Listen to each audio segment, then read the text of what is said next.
Ladies and gentlemen, please help me welcome to the stage a very funny gentleman, Turner Walston.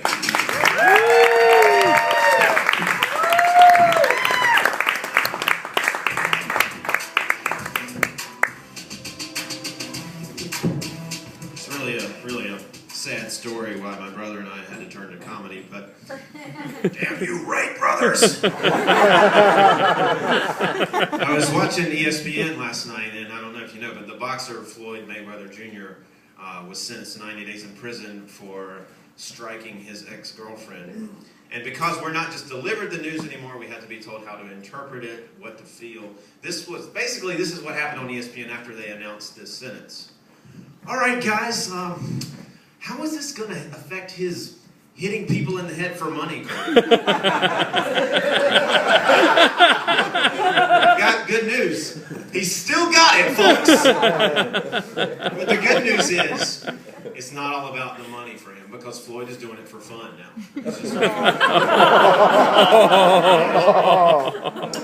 One of my finest qualities is the ability to be annoyed by very, very specific things. And lately it's celebrity spokespeople who act like they're the everyman. And I don't know, you've probably seen these Ford commercials with Mike Rowe. He's got his blank baseball cap that he bought at a screen printing store and just didn't get anything printed on it. He's got his tight shirt and he's got his jeans. And I guess he believes what he's saying. Come on down to Ford and check out the Ford Focus. And then the way that he relates to us is he gets uncomfortably close to the drivers in the commercials. Hey, have you tried the new Ford Sync system? And as uncomfortable as she is, that's what the people in the commercial look like. And they're actors. That's how creepy this guy is. I mean, like, the next thing is going to be like, hey, do you know how many miles per gallon the Ford Focus gets? Come on, let's hit the showers. You know, it's just to me. Christmas time, you guys, if you haven't noticed. Either you can go all the way with the decorations or you can put none. We have some neighbors who have these 4-foot-tall plywood candy canes, and that's it, on their porch. And they've been up there since December 2010. And that's the kind of aggressive laziness that I admire in a person. Don't worry about it. You'll just be getting it out in 11 months. Just like, candy canes. These aren't candy canes. These are capital J's for the months of January, June, July, and Jewish holidays. Yeah, just leave them out. I love Christmas. I love Christmas songs. But you can't analyze the Christmas songs too closely. For example, The Little Drummer Boy. I don't have children, but I don't imagine that that's a good baby gift. Just some asshole 10-year-old with a snare drum walking into the room as soon as the newborn baby And why cannot he speak English? I play my drum for him. Why is the little drummer boy? Why can't he speak English?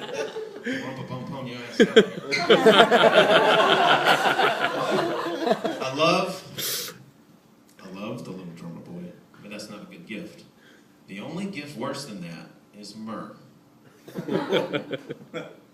There were not 3 wise men as per tradition. There were 2 wise men and the jackass who brought myrrh.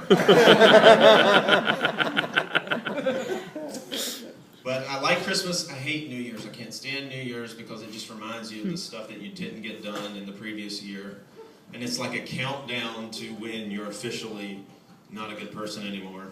2011 was a good year. I think the weirdest thing that happened was when Governor Perdue, when Hurricane Irene was bearing down on the coast, Governor Perdue gave this helpful advice for hurricane preparedness when she said, Irene's my mama's name, so I'm taking this one personally. What are we supposed to do with that information? That's a coincidence. That is not advice. When my mom comes over, I gather up all my canned goods, huddle with my family in the bathroom, and I'll board up the windows. Maybe it is good. But I turned 30 this year, and 30 is a weird age because you're still young enough to have hopes and dreams, but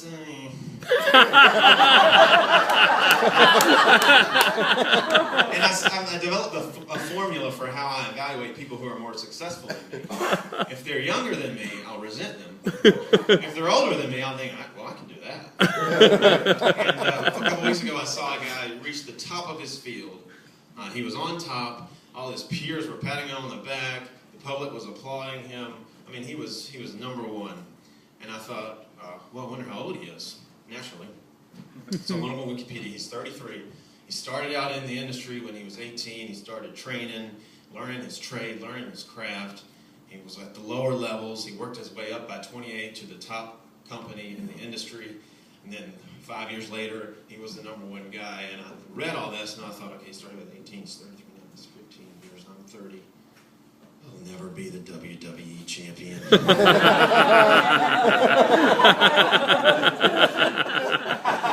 That's okay, because I've accepted that. Well, wrapping things up here, just keep in mind people that are less fortunate than you. And I'm going to talk about hunger now, and I'm not making fun of hunger. I mean, I understand. I appreciate that people are less fortunate and hungrier than I don't appreciate it. I'm not thankful that they are, but I get it. But we've got to work on our public service announcements, because I heard one the other day. It's a good idea, just a little bit off, because they're talking about anybody you know could be hungry. Different actors, you know. My kid's on your team, on your son's soccer team. I work down the hall from you. We ride the elevator together. Great. When you use different actors. But when you just use one guy, it sounds really creepy. I deliver your mail. I walked your dog before. I'm your gardener. It's like the guy's getting closer and closer. I'm standing right behind you. You Batman? All right, I'll buy you a sandwich. But look, seriously, if anybody's hungry here, if you spent $10 to come here, that was your decision. If you spent $2, that means you ate at a local restaurant, so stop whining. But the good news is, Bev Perdue has an uncle hungry. She's taking this one personally. Thank you all very much.